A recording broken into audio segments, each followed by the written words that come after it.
My family tried to make me take the blame. I knew something was wrong the moment my mother asked me to sit down. It was 7:15 on a Sunday morning. I had been home for less than 12 hours. I had driven nearly 5 hours to attend my uncle's retirement celebration. Even though I'd spent the last 3 years avoiding family gatherings, my younger cousin had begged me to come. So I came. I just didn't expect to wake up the next morning and discover that my family had already chosen me to take the blame for a crime I hadn't committed. The night before had been loud. Too loud. My uncle had invited nearly everyone he knew. There was music in the backyard, food everywhere, and enough alcohol to make half the adults forget they were supposed to behave like adults. I stayed mostly inside. At around 11, I went upstairs to the guest room. I was exhausted. I remember checking my phone. 11:17 p.m. Then I fell asleep. The next thing I remember was my mother's voice outside the bedroom door. "Rachel, get dressed." Something about her tone made me sit up. "What happened?" "Just come downstairs." I pulled on a sweater and walked into the kitchen. My father was sitting at the table. My brother Marcus stood beside the refrigerator. Neither of them looked at me. My mother placed a cup of coffee in front of me. I didn't touch it. "What happened?" My father finally looked up. "There was an accident last night." My stomach tightened. "What kind?" "A serious one." He slid his phone across the table. There was a local news report on the screen. A pedestrian had been struck outside a gas station a few miles from the house. The driver had left the scene. The victim was in critical condition. Police were searching for a dark pickup truck. I looked at my father. "That's terrible." He didn't answer. Then I noticed Marcus staring at me. "What?" My father folded his hands. "The truck was yours." For a second, I genuinely thought I'd misunderstood him. "What?" "Your pickup." "My truck was parked outside all night." "We know." I looked from my father to my mother, then to Marcus. "What are you saying?" My mother started crying. That frightened me more than anything. She reached across the table and grabbed my hand. "Rachel, we need you to listen before you get upset." I pulled my hand away. "Listen to what?" My father took a deep breath. "Marcus borrowed your truck last night." I looked at my brother. He said nothing. "Why?" "He needed to pick something up." "At midnight." "It wasn't planned." I stood. "So where is my truck?" Nobody answered. I walked toward the back door. My truck was parked beside the garage. The front bumper had been damaged. There was a long scrape across the passenger side. I stared at it. Then I turned around. Who was driving? Marcus finally spoke. "I was." My heart sank. "So call the police." He looked at my father. My father looked at my mother. And suddenly I understood. They weren't planning to tell the police. They were planning to tell the police I had been driving. My mother began explaining. Marcus was drinking. "So, he can't have this hanging over him." I laughed. "I couldn't help it. You want me to take responsibility for a hit and run because Marcus was drinking?" My father stood. "Don't make this emotional." "Emotional? You're single. You don't have children. Your job isn't tied to the community the way Marcus's is." I stared at him. My job. Marcus was running for a seat on the city council. That was apparently worth more than my life. My father continued. "If your name is attached to this, Marcus can avoid a scandal." I couldn't believe what I was hearing. My mother pushed a folder toward me. Inside was a written statement. It said I had taken my truck after drinking. It said I had accidentally struck someone. It said I had panicked. It said I left because I was afraid. And at the bottom was a blank space for my signature. I looked at my mother. "You prepared this?" She nodded. "We're trying to protect the family." "No." My voice was surprisingly calm. "You're trying to protect Marcus." She started crying harder. My brother finally stepped forward. "Rachel, please." I looked at him. "You hit someone." "I didn't mean to." "Then tell the truth." "I can't." "Why?" He looked at me.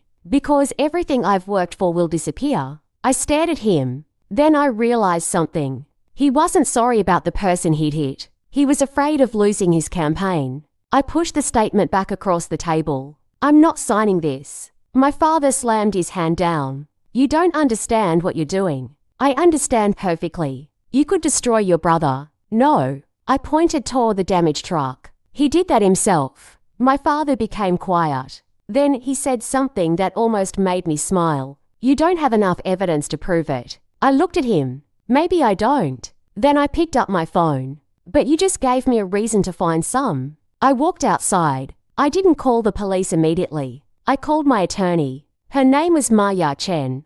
I'd worked with her on a business dispute 2 years earlier. When I explained what happened, she didn't ask me whether my family was capable of framing me. She asked one question.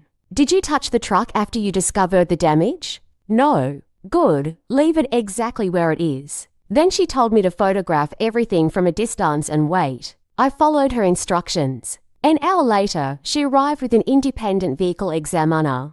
We documented the damage, the tyre condition, the position of the driver's seat, the floor mat, the vehicle's onboard computer. Then we discovered something my family had never considered. My truck had a separate driver profile system. It automatically adjusted the seat and mirrors depending on who used the vehicle. My settings were stored under my name, but the system had recorded a different position the night before. The driver's seat was pushed almost 4 inches farther back. That was Marcus's position. My attorney smiled. That's useful. But there was more. My phone had been connected to the truck the previous evening. It had disconnected when I went upstairs. At 11:40 p.m., the truck system recorded a different device connecting through Bluetooth. Marcus's phone. At 11:49, the vehicle left the property. At 12:18, it returned. And at 12:19, Marcus's phone disconnected. I stared at the records. Can this be used?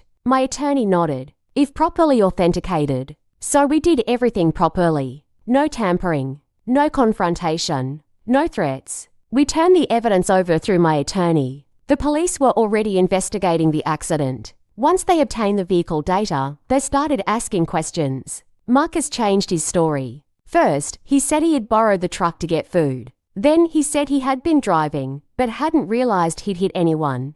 Then he claimed my father had told him what to say. That last part changed everything.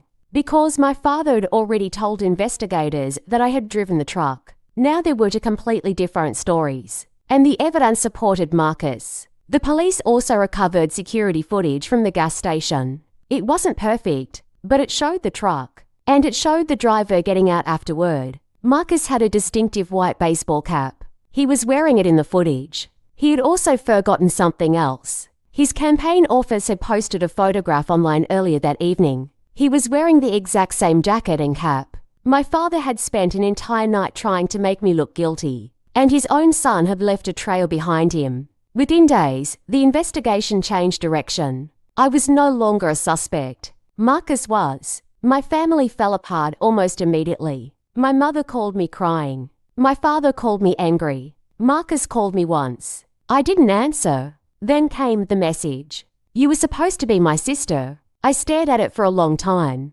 Then I deleted it. Because I finally understood something. Being someone's sister doesn't mean becoming their shield. A week later, the victims' family released a statement asking people not to spread rumors while the investigation continued. I thought about that person lying in a hospital bed while my family had been sitting around a kitchen table, deciding which daughter should lose her freedom. That was the part that hurt most, not the betrayal, the casualness of it. They hadn't needed to think about whether I deserved it. They had simply decided that my life was the easiest one to sacrifice. Marcus eventually admitted that he'd been driving. He had been drinking. He had panicked after the collision. The legal consequences were his to face. My father wasn't charged with the accident itself, but investigators questioned him extensively about the false statement and the attempt to influence the investigation. As for me, I stopped going back to that house.